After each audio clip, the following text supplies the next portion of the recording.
Hello প্রিয় দর্শক বন্ধুরা, আশা করছি আপনারা সকলে ভালো আছেন। আমার চ্যানেলে আপনাদেরকে জানাই অনেক অনেক স্বাগত। আজ আমি অযোধ্যায় রাম মন্দির তৈরির যে একটা ইতিহাস রয়েছে, সেই ইতিহাস সম্পর্কিত যে তথ্য আমি জেনেছি সেগুলোই আপনাদের কাছে পরিবেশন করব। আপনারা ভিডিওটি স্কিপ না করে দেখতে থাকুন, তাহলে আপনারা অযোধ্যায় তৈরি এই যে রাম মন্দির, কিভাবে তৈরি হলো এই মন্দির, সব তথ্য আপনারা জানতে পারবেন। বিষ্ণুর অবতার রামচন্দ্র ব্যাপকভাবে পূজিত কিন্তু হিন্দু দেবতা রূপে। প্রাচীন ভারতীয় মহাকাব্য রামায়ণ অনুযায়ী কিন্তু রাম অযোধ্যায় জন্মগ্রহণ করেছিলেন। বাবর যখন 16তম শতাব্দীতে উত্তর ভারত জুড়ে মন্দির আক্রমণের ধারাবাহিকতার মন্দিরটি আক্রমণ করে এবং ধ্বংস করে। পরবর্তীতে মুঘলরা বাবরি মসজিদ নামক একটি মসজিদ নির্মাণ করেছিল, যা জন্মভূমি রামের জন্মস্থান বলে মনে করা হয়। রাম ও সীতার মূর্তি কিন্তু 1949 খ্রিস্টাব্দে ডিসেম্বরের রাতে বাবরি মসজিদের ভেতরই স্থাপন করা হয়েছিল এবং পরের দিন থেকে ভক্তরা ভিড় জমাতে শুরু করে। 1950 খ্রিস্টাব্দে নাগাদ রাজ্যে 145 সিআরপিসি ধারার অধীনে মসজিদের নিয়ন্ত্রণ নিয়েছিল এবং মুসলমান ব্যতীত হিন্দুদের উক্ত স্থানে তাদের উপাসনা করার অনুমতি দেওয়া হয়েছিল। হিন্দু জাতীয়তাবাদী সংঘ পরিবারের অন্তর্গত বিশ্ব হিন্দু পরিষদ 1980 দশকে হিন্দুদের জন্য জায়গাটি পুনরুদ্ধার করার জন্য ওই স্থানে শিশু রামকে রামলালা নিবেদিত করে একটি মন্দির নির্মাণের জন্য একটি নতুন আন্দোলন শুরু করেছিল। ভিএইচএফ তহবিল ও জয় শ্রীরাম লেখা ইট সংগ্রহ করে পরে কিন্তু প্রধানমন্ত্রী রাজীব গান্ধীর অধীনে সরকার ভিএইচপিকে শিলান্যাসের অনুমতি দেয়। তৎকালীন স্বরাষ্ট্রমন্ত্রী বুটা সিং আনুষ্ঠানিকভাবে ভিএইচপির নেতা অশোক সিঙ্গালকে অনুমতি জ্ঞাপন করেন।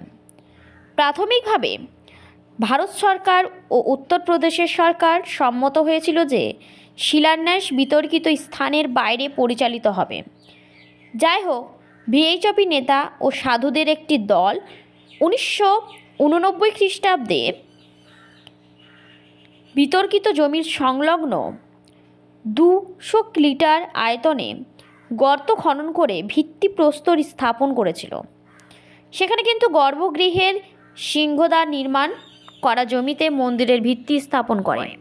ভিএইচপি ভারতীয় জনতা পার্টি 1992 খ্রিস্টাব্দে 6 ডিসেম্বর করসেবক নামে পরিচিত 1,50,000 স্বেচ্ছাসেবক নিয়ে এই স্থানে একটি সমাবেশ আয়োজন করে।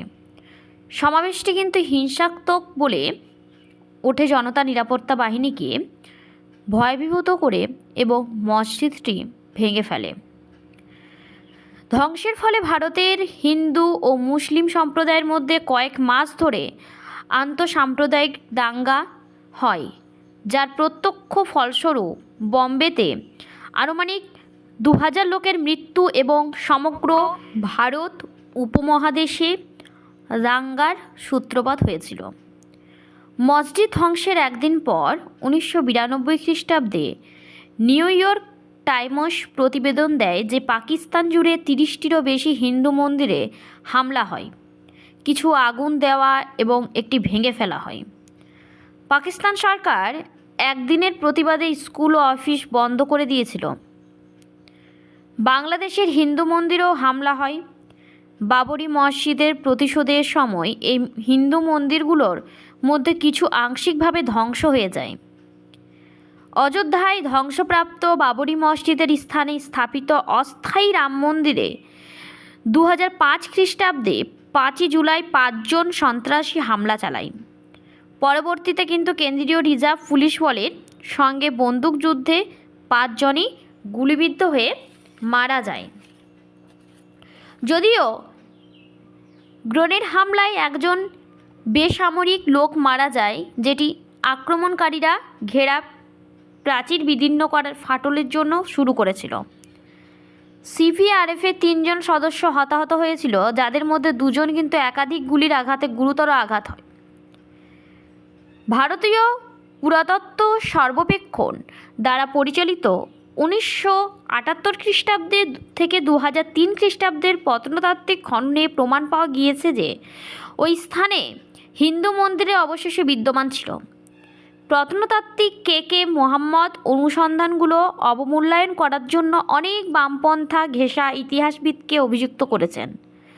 বছরের পর বছর ধরে বিভিন্ন শিরোনাম ও আইনি বিরোধী সংগঠিত হয়েছিল, যেমন অযোধ্যা অধ্যাদেশ, 1993 কিছু নির্দিষ্ট এলাকা অধিগ্রহণ। এলাহাবাদ হাইকোর্ট 2010 খ্রিস্টাব্দে বিতর্কিত 2.77 একর জমি কিন্তু 3 ভাগে বিভক্ত করার রায় দেন, যার কিন্তু হাফ অংশ রাম মন্দির নির্মাণের জন্য হিন্দু মহাসভা দ্বারা প্রতিনিধিত্ব করা রামলালা বা শিশু ভগবান রামকে, এবং যার হাফ অংশ কিন্তু মুসলিম সুন্নি ওয়াকফ বোর্ডে এবং বাকি হাফ অংশ কিন্তু হিন্দু ধর্মীয় সম্প্রদায় নির্মোহী আখড়াকে প্রদান করা হয়। অযোধ্যা বিরোধী 2019 খ্রিস্টাব্দে সুপ্রিম কোর্টের রায়ের পরে কিন্তু সিদ্ধান্ত নেওয়া হয় যে বিতর্কিত জমিটি রাম মন্দির নির্মাণের জন্য ভারত সরকার দ্বারা গঠিত বোর্ডে এবং বাকি হাফ অংশ হিন্দু ধর্মীয় সম্প্রদায় নির্মোহী আখড়াকে প্রদান করা হবে। ট্রাস্টটি অবশেষে শ্রীরাম জন্মভূমি তীর্থক্ষেত্র নামে গঠিত হয়েছিল। সংসদে 2020 খ্রিস্টাব্দে 5ই ফেব্রুয়ারি ঘোষণা করা হয়েছিল যে প্রধানমন্ত্রী নরেন্দ্র মোদী অধীনে সরকার মন্দির নির্মাণের পরিকল্পনা গ্রহণ করেছে। 2 দিন পর 7ই ফেব্রুয়ারি শহর থেকে 22 কিমি দূরে ধন্যীপুর গ্রামে একটি নতুন মসজিদ নির্মাণের জন্য 5 একর জমি বরাদ্দ করা হয়।